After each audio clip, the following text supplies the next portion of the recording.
Yo, people, what's up? It's Wesley here, and it's Wrestlemania weekend this week for those who are interested in that.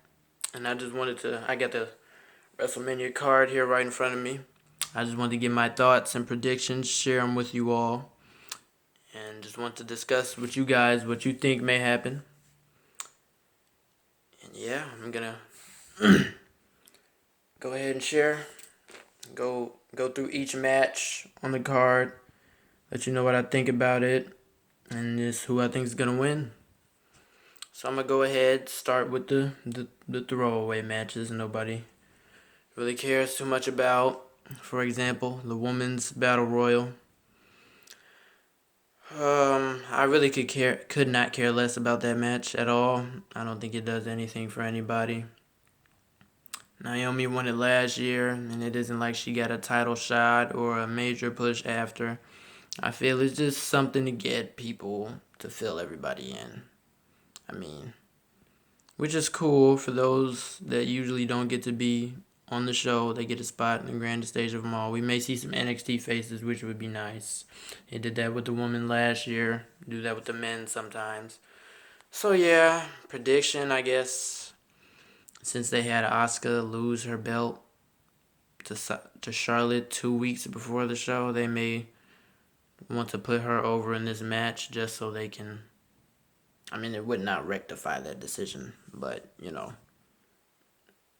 yeah, I'm gonna just go with Asuka just to keep her looking better than the rest, I guess is what I would say. And then again, same thing with the men's battle royal. Really don't care too much. I don't feel the match does anything for anyone. Names in there, of course, Braun Strowman. We got the little SNL storyline going on that I don't feel anybody really wants to see. Names in there, we got Matt Hardy, Jeff Hardy.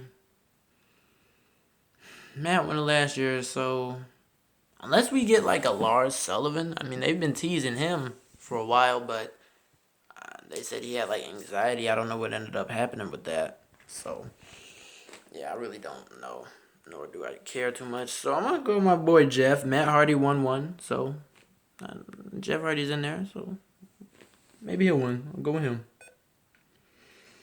Oh yes, then we got the Cruiserweight Championship match. We got Buddy Murphy versus Tony Nese. Now, I haven't really been paying too much attention to the Cruiserweights on 205 Live as of late. But I mean, the Cruiserweights usually, more often than not, have one of the best matches on the entire card. If we're being honest. Like, even though it'd be on the pre-show, Cruiserweights always throw down. And Buddy Murphy, he's had a nice long title reign, nice put together reign. It's been nice and lengthy. Beating some big names in the Cruiserweight division. Tony Nese been on a roll. I mean, he won the tournament.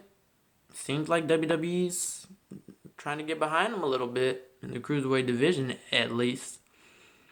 And honestly, I would say that Tony Nese right now, since Mustafa Ali is on SmackDown, I would say Tony Nese is my favorite Cruiserweight right now. Kalisto, yeah, but Kalisto hasn't really been doing anything. He's been on the whole Lucha House Party stuff that they do occasionally, and nobody enjoy it. Well, I don't enjoy that. I won't say nobody. It may be some Lucha House Party fans out there. But yeah, me personally, not a big, not really big on that. So yeah, I'm going to go with Tony Nese taking the crown from Buddy Murphy at WrestleMania. Next on the card, we got Kurt Angle versus Baron Corbin. Again, match nobody wants to see. I'm praying and hoping that something happens where Baron Corbin's talking stuff on stage and then John Cena or somebody comes out, beats him up, challenges Kurt. We get like a throwback moment to John Cena's debut, and then we get Kurt Angle versus John Cena as opposed, because we've already seen Kurt Angle wrestle Baron Corbin on Raw. We didn't like it then. we definitely don't want to see it at WrestleMania. So yeah, I mean, it's a retirement match. Yeah, it's a retirement match. So, well, for Kurt, and usually people don't win their retirement matches when they know it's a retirement. I mean, you had Edge win his, but Edge wasn't clear cut sure that he was gonna have to quit wrestling. Yeah, other than that, Austin lost his last match. HBK lost his. You know, especially at WrestleMania, you really don't see people win the retirement matches. So I'm gonna go with either Baron Corbin or hopefully, like I said, John Cena butts his head in there. He finds a way, and I'm gonna go with Kurt losing to a nice little send off at Mania. If he wrestles John Cena, it'll be nice. And yeah, that's 4 down. And we got The Miz versus Shane McMahon in a Falls Count Anywhere match. And to be quite honest, I feel we should give this match a little bit more credit. Because out of all the matches on the show, besides Ronda Rousey, besides, the women's main event, Ronda Rousey versus Charlotte versus Becky, this has been the most built, fleshed out storyline on the card. I mean, it starts back. They did the whole Crown Cup, Jewel, whatever crap pay-per-view that was. It was terrible. But yeah, they had it with Shane McMahon winning as a substitute for The Miz. And then it led to Miz doing the whole I'm 2/3 best in the world, you're 1/3, we should be a team type stuff. He was hounding Shane for weeks, all in his face doing it. And then we finally get it to happen. And then Shane McMahon and Miz win the tag team titles, have a small run. Shane turns on The Miz, attacks him in front of his dad, talks crap to his father. And now we got a match. I haven't paid attention to the last few segments that they've had on SmackDown. But yeah, I think we should give this match a little bit more credit. Out of effort, if you look at effort put in, this match has probably had the most effort put into it. Like I said, besides the main event. And then Shane McMahon versus Miz, excuse me, clear my throat. You got, yeah, so, crap, I'm trying to think of what I'm trying to say. Shane McMahon versus, they've been doing pretty decent in their tag matches. They had a decent match with The Bar when they won the belts. They had 2 pretty good matches versus the Usos. 2 matches that I enjoyed. And The Miz, he's a solid competitor, as we've seen. He's gotten better over the years. And then we've got Shane McMahon, who's proven that he can run with some of the best. He had a solid match with AJ Styles, WrestleMania a couple years back. Standard match. He's been pretty good in the Survivor Series matches he's been a part in. He had a solid tag match with Daniel Bryan at Daniel Bryan's return versus Owens and Sami Zayn. Like I said, decent match with The Bar. 2 pretty good matches with the Usos. I don't remember his match at Crown Jewel because I didn't really care about the pay-per-view at all. So yeah, and then Falls Count Anywhere, we already know what Shane can do in that area. So I'm not saying that I feel that this match will steal the show or anything because I don't think it's gonna steal the show. But I think this could be a match that we talk about that's a sleeper. I feel like this match will be a sleeper for sure. And I think we're gonna get some good quality stuff in this match. So I actually just kind of hyped myself up a little bit about this particular match. So yeah. As far as prediction goes, if you really look back, Shane doesn't really win a lot of his matches, ever. He loses a lot. I'm pretty sure he has a losing record in WWE. Not that I've researched that, I don't know the numbers or anything, so I couldn't tell you off the top of my head, but from what I remember of all his matches. I feel he loses a lot. And it's not like a loss to The Miz would hurt at all, to be honest. He's won every single championship there is to win. Has a stellar career. Any person with his career would pretty much not complain as far as wrestling goes. So, yeah, I can see. I'm going to go with Shane. I can see Shane winning this. I can see him taking The Miz down in this contest. Falls count anywhere. I mean, because we really don't know. We got the women's fatal 4-way match. We got, Boss Hug Connection versus Beth Phoenix and Natalya, the Iconics, and the cousin Samoans and Tamina and Nia. So I honestly don't think that match is gonna get a lot of time. I see that match being like 8 minutes, 12 minutes at most. Hopefully I'm wrong. Maybe I'm wrong. I don't know. But yeah, I think it's a good group of girls that they got together in there. I mean, Boss and Hug, obviously great competitors. Natalya, obviously great. Beth Phoenix still looks great she looked great last night on Raw. She still looks good. Nia Jax and Tamina, they play the muscle role of the match. Just got to throw people around. They can be a little dicey at times. Obviously, they're not the best performers out there, but they serve their purpose, I think, pretty well. Iconics, they've been pretty underwhelming since they've been on the main roster, in my honest opinion. But who knows? This could be their breakout moment. And the shorter match may make them look better because they do a couple great high points. All you need is 2 big moments in like a short 10-minute match with all those people in it.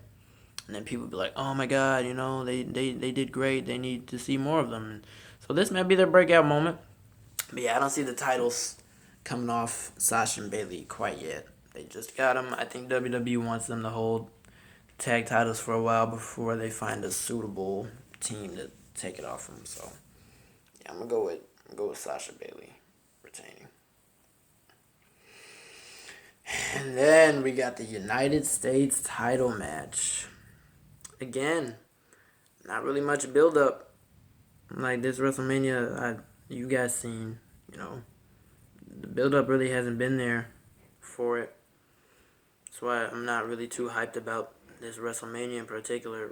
And I actually think they put together a good card as far as matches are on here. That's not even my complaint. I just think the build up to this has been awful overall for the show. Like 90% of these matches have had little to no build up. I mean, I guess you could say Ray and Joe, yeah, sure, they clashed a few times in the Fatal 4-Way. And then Ray's been talking shit about Joe in his interviews with Dom, with his son Dominic. So, there's that. But, yeah. As far as predictions go, though, I know people think, well, since Joe just won it, he's probably going to keep it a while. But I don't know. They got that rivalry with Andrade and Ray looming. And the only way to spice up a rivalry, to make it even higher level, is to put a title in there. So I can see Ray. Matter of fact, Ray's facing Andrade tonight. So who knows? They could add Andrade to the match, make it a triple threat. Yeah, as it stands right now, it's a 1-on-1, and I'm gonna go with Ray. I think Ray wins it, and then they go with Andrade, and then after that, I can probably see Joe contending for the title. After that, which would be nice. I would like that. I would like to see him go after the world title and possibly win it eventually. So yeah, I'm gonna go with Ray. I think Ray takes that if they keep it a 1-on-1. If they add Andrade, I'd probably lean towards Andrade winning it. So yeah, that's my prediction for the United States title match. Intercontinental title match: Bobby Lashley versus Finn Balor. Again, the main issue that I have with this match is just we've seen them go at it for about 5 months straight in tag matches and singles matches over and over and over, and nothing has been a highlight for these two. I mean, yeah, Finn's bringing out the demon, so he's probably going to look stronger in the match. But it's such a big card again. And this is another match I can see not getting that much time to it. I mean, I like Bobby Lashley, you know. Leo Rush will be on the side doing his little antics. I don't have too much to say. I feel like this rivalry is pretty stale. It's pretty flat.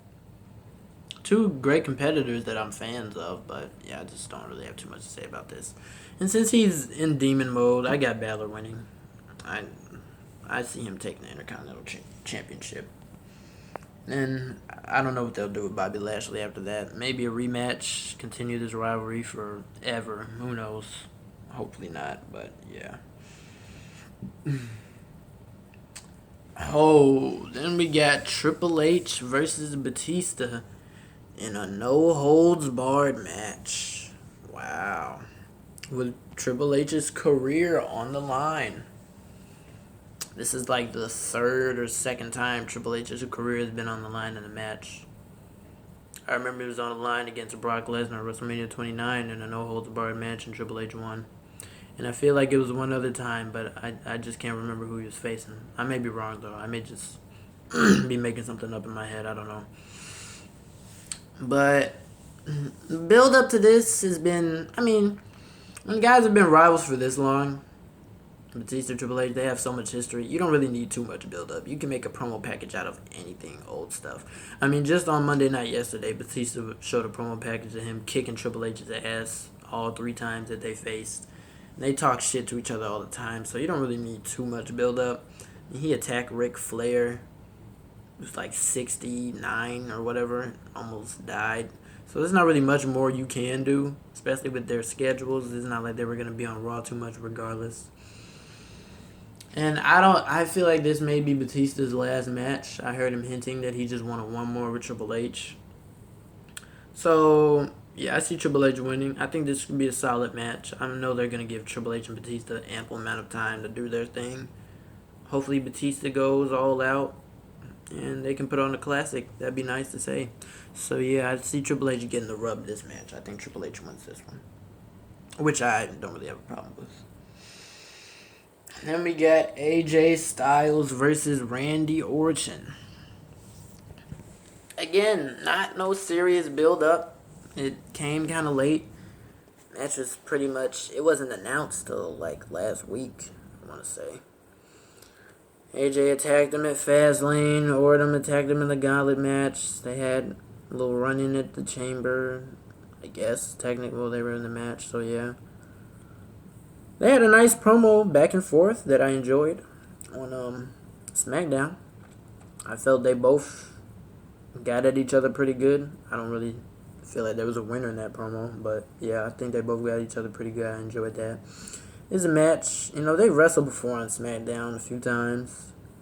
I think Orton has won every time so far. Yeah, this is a match that I've wanted to see personally since about 2005 when AJ was big in TNA. Orton was young world champion. Had some good rivalries with The Undertaker and everybody. So yeah, this is a, I mean, it's happened already, so I won't call it a dream match, but it's never been in this high profile of a main event spot. So I'll still call it a dream match. I don't know how aware WWE is of Orton beating AJ, like the couple other times that they faced. I don't really think they care. So I'm pretty 50-50 on this match. I can see it going in either way. But I think I'm going to go with my heart and just go with who I want to win. So I'm going to just say AJ. I'm going to just say AJ Styles takes this one. I think it may be match of the night. Maybe. I don't know. I don't want my expectations to be too high, but I can see it being match of the night for sure. Excuse me.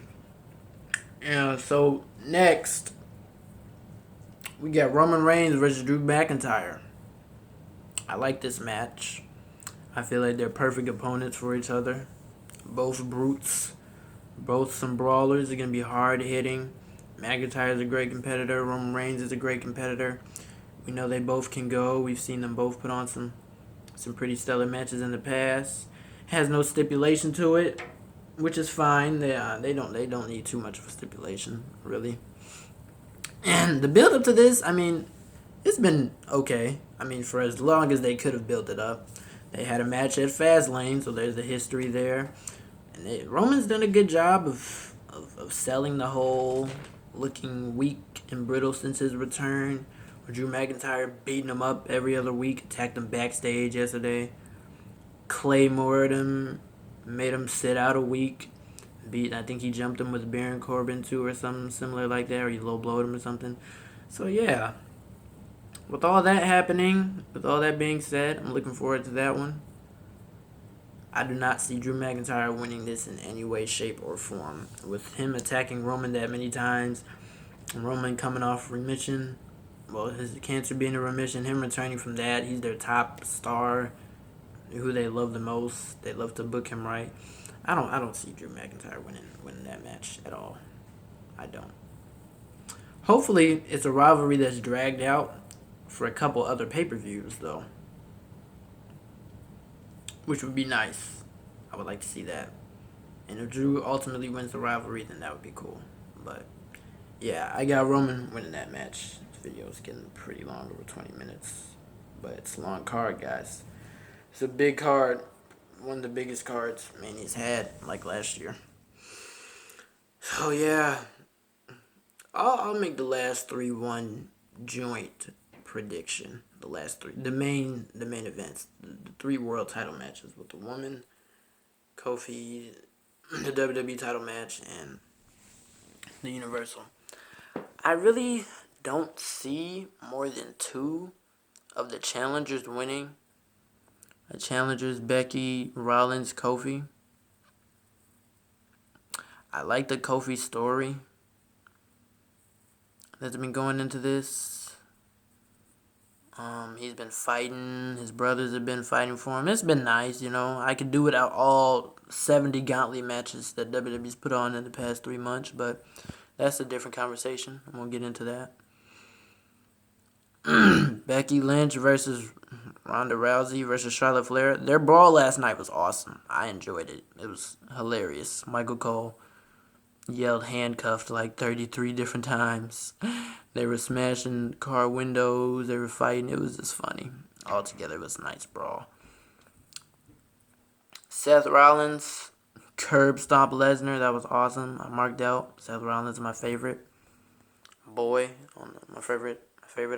It's my boy. He's my favorite in wrestling right now. So yeah, with all three of those happening, like I said, I don't see more than two winning. And so this really pains me to say, but I think Brock might keep the title. I really do. I don't see them putting the championship. Well, it's not that I don't see them putting the championship on Seth, but I just think if I had to pick one of the challengers to lose the way it's going, that would, I guess, would be the best booking decision, because people are used to being failures with Brock by now. They're used to having their hopes brought up and losing. So, I mean, it'll just be the same old there. I mean, I can see Charlotte winning. I can see her becoming undisputed champion.